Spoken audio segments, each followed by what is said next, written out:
로마서는 이신칭의 믿음으로 의롭다 함을 얻는다. 그것을 말씀하는 서신입니다. 그래서 로마서의 중심 개념은 의입니다. righteousness. 지난주에 살핀 3절에서는 두 가지 의가 대조되었습니다. 하나님의 의와 자기 의입니다. 오늘 본문에서는 그 두 가지 의를 다른 단어로 표현하고 있습니다. 율법으로 말미암는 의와 믿음으로 말미암는 의입니다. 하나님의 의는 믿음으로 말미암는 의이고 자기 의는 행함으로 율법으로 말미암는 의인 것입니다. 바울은 먼저 이 두 가지 의를 설명하기 위해서 구약을 한 군데씩 지금 인용을 하고 있습니다. 먼저 율법으로 말미암는 의를 설명하기 위해서 레위기 18장 5절을 인용합니다. 사람이 이를 행하면 그로 인하여 살리라는 말씀입니다. 이 말씀은 표면적으로 보면 율법을 다 지키면 너는 구원을 얻을 것이다 라는 그런 뜻입니다. 갈라디아서 3장에서도 바울이 이 말씀을 동일한 말씀을 인용하는데 갈라디아 3장에서는 이 말씀을 어떻게 설명하냐 하면 물론 율법을 다 지키면 행함으로 구원을 얻겠지만 그렇게 지킬 수 있는 사람이 하나도 없다. 그래서 율법을 행함으로 하나님 앞에 의인이 될 수 있는 사람은 한 사람도 없다라는 뜻으로 말씀합니다.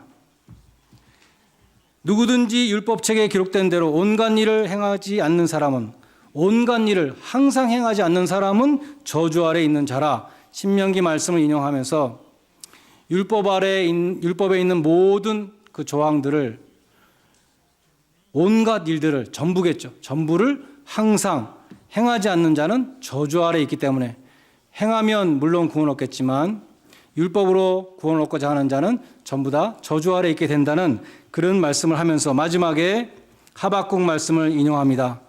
오직 의인은 믿음으로 말미암아 살리라 라는 하박국 말씀을 인용해서 그래서 하나님 앞에 의롭게 되는 길은 믿음으로 의롭게 되는 길밖에 없다라고 그렇게 말씀하는 것입니다. 그런 갈라디아서 3장에 비추어 볼 때에 오늘 이 본문에서 로마서 본문에서 바울이 이 레위기 18장 5절을 인용하는 이유도 같은 이유라고 보아야 합니다.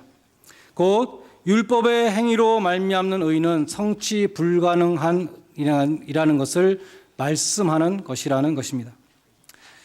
그래서 행위로 말미암는 의를 설명하기 위해서 레위기 18장 5절을 인용했고 두 번째 믿음으로 말미암는 의를 설명하기 위해서 신명기 30장 12절로 14절을 인용하고 있습니다.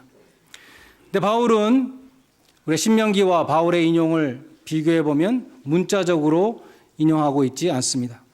신명기에서는 하나님의 명령을 가지고 오기 위해 하늘로 올라가거나 바다를 건너갈 필요가 없다라고 말씀했습니다. 바울은 그 명령에다 그리스도를 집어넣어서 그리스도를 모셔내리기 위해 하늘로 올라갈 필요가 없으며 그리스도를 죽은 자 가운데서 모셔 올리기 위해서 음부로 내려갈 필요가 없다 이렇게 말씀하고 있는 것입니다.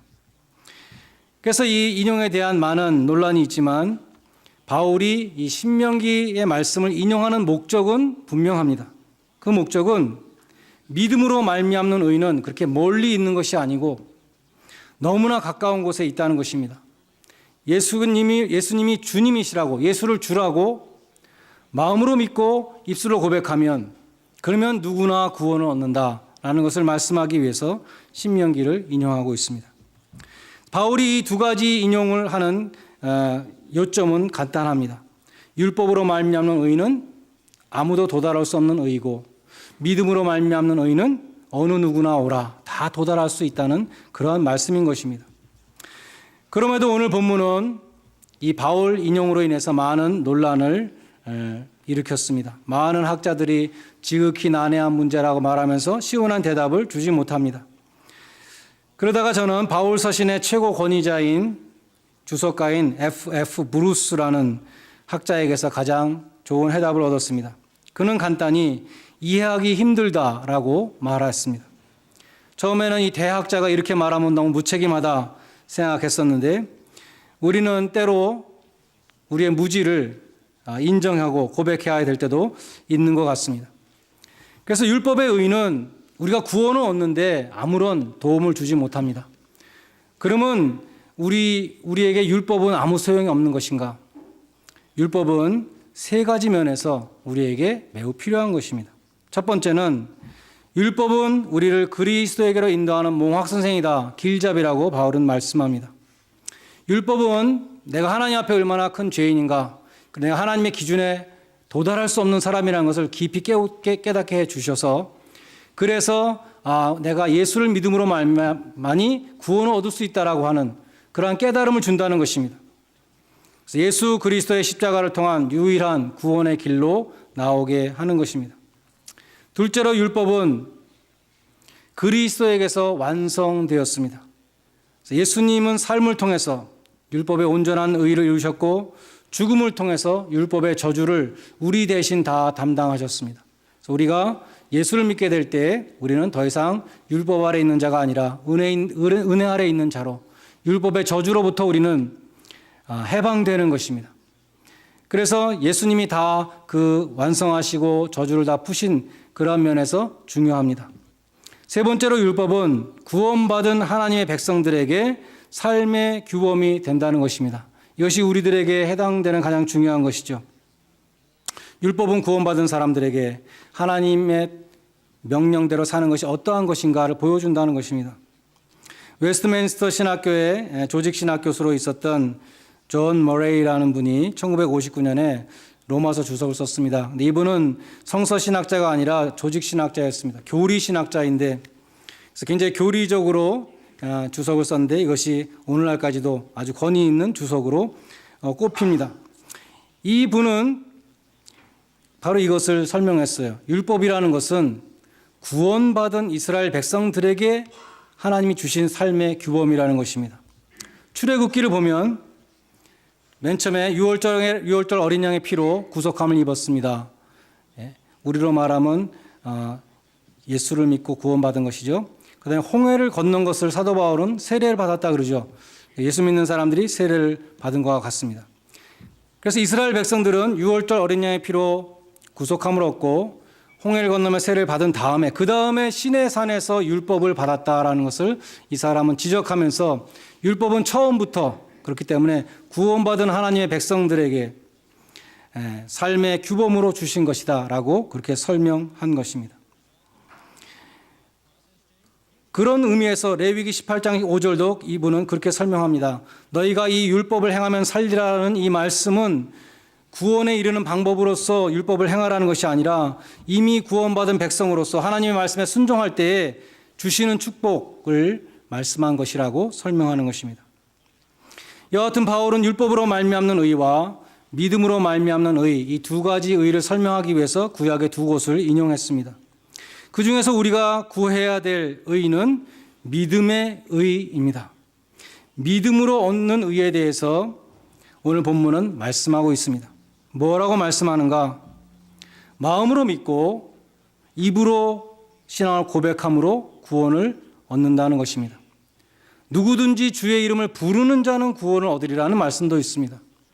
우리는 예수님을 믿고 구원 얻는다 누구나 다 그렇게 알고 있는데 오늘 본문에서 믿음과 함께 또 한 가지 중요한 것을 말씀하는데 그것은 입으로 고백하는 것이 중요하다는 것입니다. 우리는 예배 시간마다 신앙을 고백합니다. 우리가 사도신경을 고백할 뿐만 아니라 우리가 주일 예배 시간에 모여서 예배 드리는 것 자체가 우리 신앙을 고백하는 것입니다. 찬양을 부르고 예수님을 주님으로 믿는다고 고백합니다. 세례를 받을 때에도 반드시 신앙을 고백한 다음에 세례를 받습니다. 성찬을 행할 때에도 우리는 우리 신앙을 고백하는 것입니다. 우리가 교회를 섬길 때에도 우리의 신앙의 고백으로 섬기는 것입니다. 우리는 교회에서 이와 같이 예배와 성례와 섬김과 모든 것을 통해서 우리의 신앙을 고백하지만 교회 밖에 나가서도 우리는 신앙을 고백해야 되는데 삶을 통해서 고백해야 한다는 것입니다. 저 사람이 예수를 믿는 사람이냐? 나는 그러면 교회 안 나가겠다. 이런 얘기를 듣는다면 그 사람은 신앙을 고백을 제대로 하지 못하는 것이죠. 자기의 신앙을 제대로 증거하는 사람이라면 저 사람이 믿는 예수를 나도 믿고 싶다라는 마음을 불러일으켜야 한다는 것입니다. 스펄전 목사님은 로마서 10장 10절을 설교하면서 그리스도인이 자기의 신앙을 고백하는 방식을 9가지 예를 들었습니다. 예배에 참석하는 것과 전도하는 것과 성례와 이런 것들 다 들었는데, 특이한 것은 크리스찬은 유혹이 찾아올 때에 세상 사람들에게 신앙을 보여줄 수 있다는 것입니다.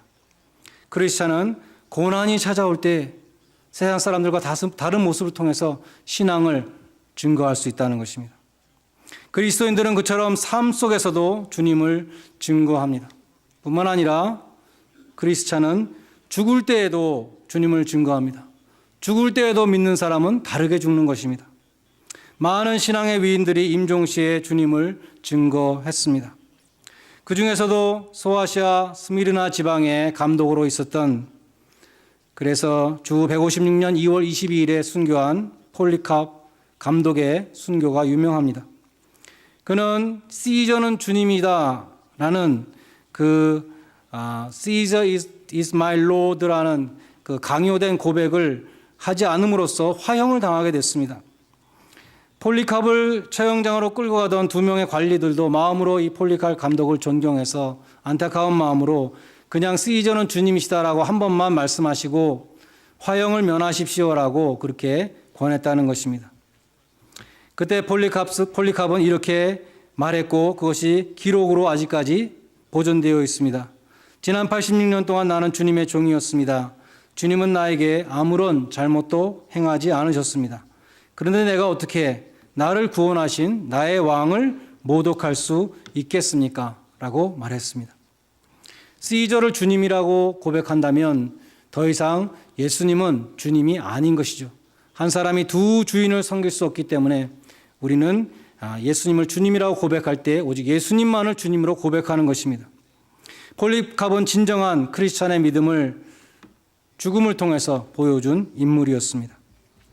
오늘 본문에 보면 누구든지 주의 이름을 부르는 자는 구원을 얻으리라 하는 이 복음은 곧바로 전도의 사명으로 이어지는 것을 볼 수 있습니다. 왜냐하면 믿어야 구원을 얻는데 믿지 않는 자를 부를 수 없고, 또 믿으려면 그렇게 해서 들어야 되는 것이고, 들으려면 전해주는 사람이 있어야 된다라고 말씀하는 것입니다. 구원은 전적으로 하나님의 주권입니다. 그러나 전파하는 자가 없으면 예수의 이름을 부르고 구원을 얻는 일이 일어날 수 없습니다. 하나님의 주권은 인간의 책임 이행을 통해서 이루어지는 것입니다. 근대 선교의 아버지라고 불리던 인도 선교사 윌리엄 캐리는 구두 수성공이었습니다. 그는 1787년에 젊은 시절에 개종을 했는데 성경을 읽다 보니까 복음을 전해야 되는 책임이 자신에게 있다는 것을 알게 되었습니다. 그래서 기도를 시작했습니다.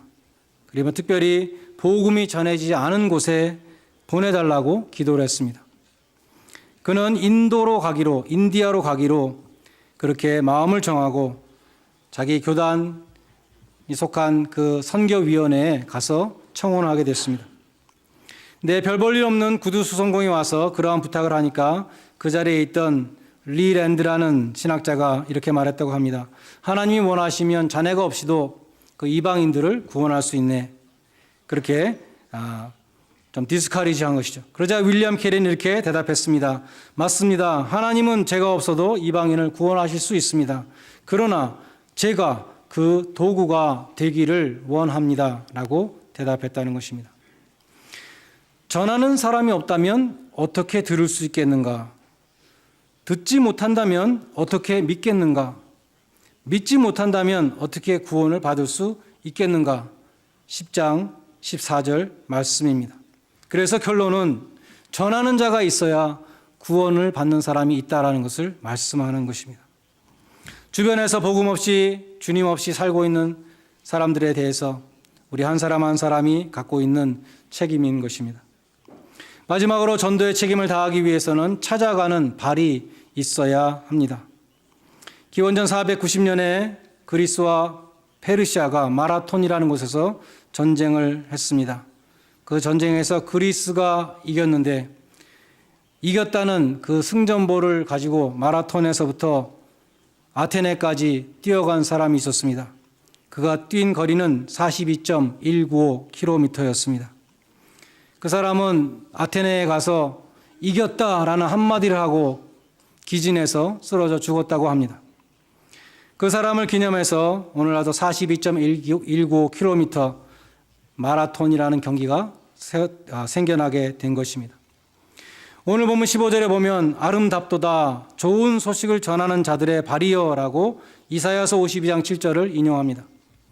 이사야서에서 이 말씀은 바벨론 포로 생활이 끝나고 이제 하나님이 통치하신다라는 좋은 소식을 가지고 평화의 복된 소식을 가지고 시온을 향해서 뛰어가고 있는 그 사람을 가리키고 있습니다. 그 사람의 발이 얼마나 아름다운가라고 말씀하는 것입니다. 마찬가지로 이 세상에서 가장 기쁜 소식은 무엇입니까? 예수가 구원하신다라는 이 가장 기쁜 복음을 가지고 전도하기 위해서 가는 그 사람의 발은 하나님이 보실 때 가장 아름다운 발이라는 것입니다. 도널드 그레이 바운하우스 목사님의 로마서 강해에 보면 아프리카 서부 지방에서 사역한 어떤 선교사가 전해준 감동적인 이야기가 있습니다. 너무나 길어서 예화인데 제가 조금 짧게 줄였습니다. 이 선교사님이 사역하던 마을에 상피병 환자가 있었다고 합니다. 상피는 코끼리 가죽이라는 뜻인데 다리가 코끼리 다리처럼 그렇게 붓고 다리 종아리의 지름이 30cm에서 40cm가 되는 다리가 붓고 그 피부가 코끼리 피부처럼 그렇게 두껍고 딱딱하게 되는 병이라고 합니다. 영어로 이 병명이 엘레판트 이아시스라는 그러한 병입니다. 그 다리는 정말 보기에 끔찍하고 징그러운 발입니다. 근데 이 환자가 예수를 믿게 되었습니다. 그는 아주 신실한 환자가 되었고 하나님의 아들 예수님이 자기를 위해서 십자가에 죽으신 그 사랑을 너무나 열심히 전하고 싶어하는 사람이 되었습니다. 그는 자기 마을을 가가호 다 방문해서 복음의 소식을 전했습니다. 괴물같이 거대한 다리를 끌고 동네를 돌아다니는 것이 고통스러웠지만 자신이 주님을 증거한다는 것이 너무나 자랑스러웠고 큰 보람을 느꼈습니다. 자기 동네를 다 전도한 다음에 선교사에게 와서 보고를 합니다. 우리 마을은 다 돌았습니다. 제가 옆마을에 가서도 전하고 싶습니다. 그래서 2마일 떨어진 옆마을에 가서 복음을 전하게 되었습니다. 이 환자는 매일 아침 아픈 다리를 끌고 2마일을 걸어가서 집집마다 방문하고 복음을 전한 다음에 해가 지기 전에 다시 2마일을 걸어서 돌아왔습니다. 무거운 다리를 끌고 돌아왔습니다. 드디어 옆마을의 집들도 다 돌아왔습니다. 다시 집에 쉬고 있자니 견딜 수가 없어서 복음을 전하고 싶어 견딜 수가 없어서 선교사에게 다시 왔습니다. 이 선교사님은 의사이기도 했다고 합니다. 선교사에게 말했습니다. 제가 어렸을 때에 친구들과 함께 정글을 뚫고 아주 멀리 어떤 마을에 가는데 그 큰 마을이 하나 있었습니다. 저는 그 마을에 가서도 복음을 전하고 싶습니다. 선교사는 무리라고 거기까지 가면 안 된다고 12마일이 떨어진 곳인데 거기까지 가면 안 된다고 대답했습니다. 그러나 이 사람은 날이 갈수록 그 마을에 가고 싶어서 견딜 수가 없었습니다. 어느 날 이 환자의 식구들이 선교사를 급히 찾아왔습니다. 새벽에 나갔는데 금방 돌아올 줄 알았는데 해가 져도 돌아오지 않는다는 것입니다. 그래서 걱정이 된다는 것이었습니다. 나중에 밝혀진 것은 이 사람은 결국 선교사의 만류를 무시하고 괴물 같은 그 발을 끌고 한 걸음 한 걸음 12마일 정글을 걸어갔습니다. 점심시간이 지나서 도착한 이 사람을 마을 사람들이 보니까 다리가 더 부어 있어서 멍들고 피가 나고 있었습니다. 마을 사람들은 이 사람에게 음식을 주었습니다. 그리고 쉬라고 그랬습니다. 이 사람은 가가호 다니면서 복음을 전했습니다. 거창한 교리는 알지 못했지만 자기가 알고 있는 복음을 단순한 복음을 전했습니다. 해가 서쪽으로 내려가고 있을 때 이 사람은 다시 자기 마을을 향해서 출발했습니다. 돌아오는 발걸음은 더욱 무거워서 정글에 어두움이 임했습니다. 칠흑 같은 어둠과 맹수의 공포가 엄습했습니다. 이 사람은 본능적인 직관으로 자기 마을을 향해서 계속 걸어갔습니다. 자정쯤 되었을 때 선교사는 자기 집 문 앞에서 쿵 하는 소리를 듣고 놀라게 되었습니다. 무슨 소리인가 귀를 기울였지만 더 이상 아무런 소리가 나지 않았습니다. 선교사님은 전등을 들고 문으로 나와서 봤더니 바로 망신창이가 된 다리를 끌고 쓰러져 있는 그 상피병 환자를 보게 되었습니다. 선교사는 이 환자를 데리고 들어와 침대에 눕히고 몸을 굽혀서 상처를 닦아주는데 선교사의 눈에서 눈물이 그 다리 위로 계속 떨어지고 있었습니다. 그 다리는 이 세상에서 가장 끔찍하고 징그러운 다리였습니다. 그러나 선교사는 하나님의 눈으로 이 세상에서 가장 아름다운 발을 보았다고 증거합니다. 아름답도다 좋은 소식을 전파하는 자들의 발이여, 이 말씀이 생각났다고 증언합니다. 여러분은 복음을 마음으로 믿고 입술로 고백하십니까? 이제는 발로 전하는 크리스찬이 되시기를 바랍니다. 다음 주일은 우리가 추수감사 주일로 지키는데 성경에 보면 하나님이 가장 기뻐하시는 추수는 영혼의 추수라고 그랬습니다. 우리가 아니면 누가 하겠습니까? 복음을 먼저 들은 사람이 전해야 하는 것입니다. 지금이 아니면 언제 하시겠습니까? 우리의 인생은 모래시계와 같습니다. 하나님이 우리에게 주신 시간은 시한부입니다. 그리고 내가 건강하게 살 수 있는 시간은 점점 더 줄어가고 있습니다. 남은 시간 동안에 여러분은 무엇을 하시겠습니까? 히브리서 4장 7절에 보면 오늘날 너희가 하나님의 음성을 듣거든 너희 마음을 강팍해 하지 말라. 오늘이라는 시간은 다시 오지 않기 때문에 오늘 너희가 마음을 굳게 하지 말고 완악한 마음 품지 말고 오늘 회개하라고 말씀합니다. 오늘이라는 이 기회에 예수님을 마음으로 믿고 입으로 고백해서 구원을 받아야 됩니다. 나중에 믿지라는 것은 보장이 없는 것이죠. 오늘이라는 이 기회에 믿지 않는 사람에게 복음을 전해야 됩니다. 다음으로 미뤘을 때 그 사람에게 전할 수 있는 기회가 보장되지 않습니다. 찰스 알렌이라는 사람은 미국 기독교인들을 대상으로 조사를 했습니다. 자신이 크리스찬이라고 말하는 사람들 중에 20%는 교회를 전혀 출석하지 않는다 그랬습니다. 35%는 성경을 전혀 읽지 않는다 그랬습니다. 40%는 헌금을 하지 않는다 그랬습니다. 75%는 봉사를 하지 않는다 그랬습니다. 가장 많은 85%는 예수를 믿은 다음에 죽을 때까지 한 번도 전도를 해본 적이 없이 85%의 크리스찬이 죽는다는 것입니다. 여러분은 입으로 주님을 시인하며 전도해 보신 적이 있으십니까? 여러분으로 인해서 구원을 받게 된 그러한 불신자가 있으십니까? 입으로 믿음을 증거하는, 발로 찾아가는, 복음을 전하는 그리스도인이 되시기를 바랍니다. 주님은 산상수훈에서 너희는 세상의 빛이라. 근데 그 빛이 말 아래에 있으면 무슨 소용이 있겠는가? 말이라는 단어는 영어 성경에 보면 보울이나 바스켓으로 되어 있는데 한 말을 담을 수 있는 그릇이었다는 것입니다. 유대인들의 집은 어두컴컴해서 창문이 작고 어두워서 항상 등불을 켜놨습니다. 밖으로 나갈 때에도 그 등불을 끄지 않았습니다. 다시 켜려면 힘드니까. 그런데 화재를 예방하기 위해서 밖으로 나갈 때는 한 말짜리 그릇을 그 위에다가 덮어놓고 나갔다는 것입니다. 그처럼 말 아래에 있는 등불은 화재의 위험은 없으나 사람들에게 빛을 비추지 못합니다. 등불은 등경 위에 있어야 집안 모든 사람들에게 빛을 비출 수 있습니다. 주님은 우리가 그처럼 빛을 비춰야 한다고 말씀한 것입니다. 우리 한 사람 한 사람이 빛이 되기를 원하시는데 우리가 그 복음의 빛을 비추지 못한다면 쓸모없는 그리스도인이라고 말씀하셨습니다. 올해도 얼마 남지 않았습니다. 올해 우리 교회 표어가 빛된 교회, 빛된 성도입니다. 여러분 크리스찬으로서 올해가 하기 전에 꼭 복음의 빛을 비추시기를 바랍니다. 여러분 모두가 산 위에 있는 동네와 같이 빛된 삶을 통해서 예수님을 주로 믿는 그 신앙을 간증하시는, 증거하시는 복된 성도들 되시기를 주님의 이름으로 간절히 축원드립니다. 기도하시겠습니다.